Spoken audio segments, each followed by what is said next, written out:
Good morning and welcome back to another video, and today we are going to be talking about the hito no mi. Let's go.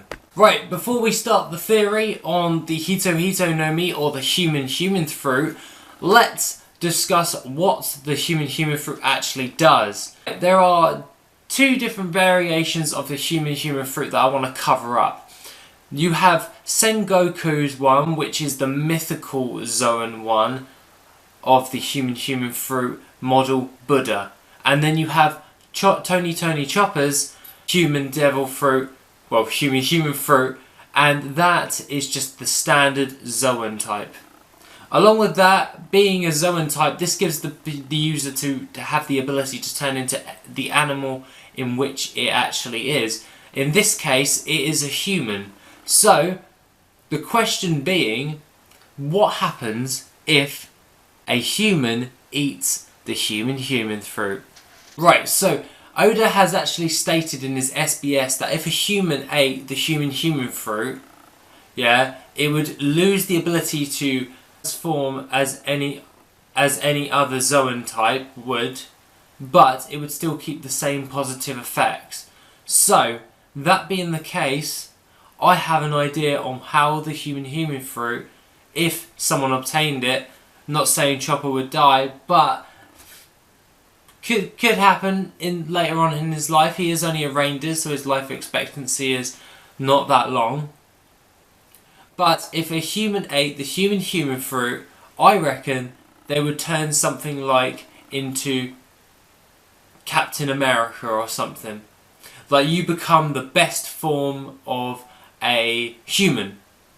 So So once you've eaten that fruit, your body will actually adapt, and then you lose the ability to swim, obviously, but the trade-off would be, I reckon, well, I'm theorising that you would gain, like, the peak physical fitness a human being could be, and the peak mental capacity a human could be. That is what I think the human fruit would do to another human. Another thing that we could take into consideration is it doesn't do anything to you. So, you still keep all of the same abilities as a human would, but because you're a human, you would gain the ability of being yourself. So that being the case, you would just lose the ability to swim. Now, this is kind of like a tricky one, because obviously, if a human ate the human fruit, what would happen if, I don't know, a mole ate the mole fruit? Would they become, what would happen?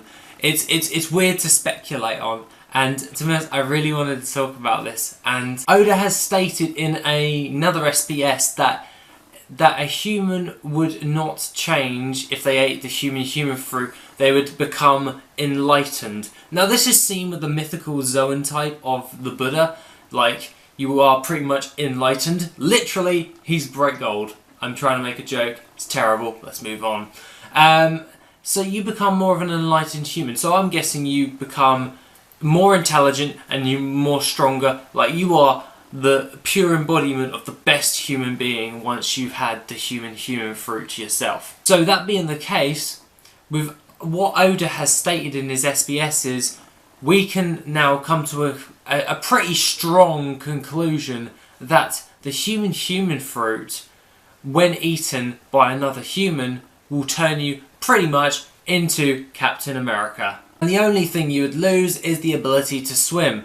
Now, let's round this up by saying, would I have the human fruit? Probably not, because there's better devil fruits out there. So I'd probably go for like something like the Mera no Mi or the Rumble fruit. Probably the Rumble fruit. I always like Logia devil fruits. Or if I had to pick a paramecia, I'd probably pick the slow fruit. So that being the case, guys, I hope that you guys like this video. We'll have a little discussion in the comments if you want to talk about this a bit more. I love speculating on this type of crap, so I'm probably going to do a bit more speculation videos because I do love that. I'm considering doing Green Ball tomorrow because I have a little theory of my own on who Green Ball actually is, and I think we've actually seen him before. So, that being the case, have an awesome rest of the day, guys, and I shall see you in the next video tomorrow.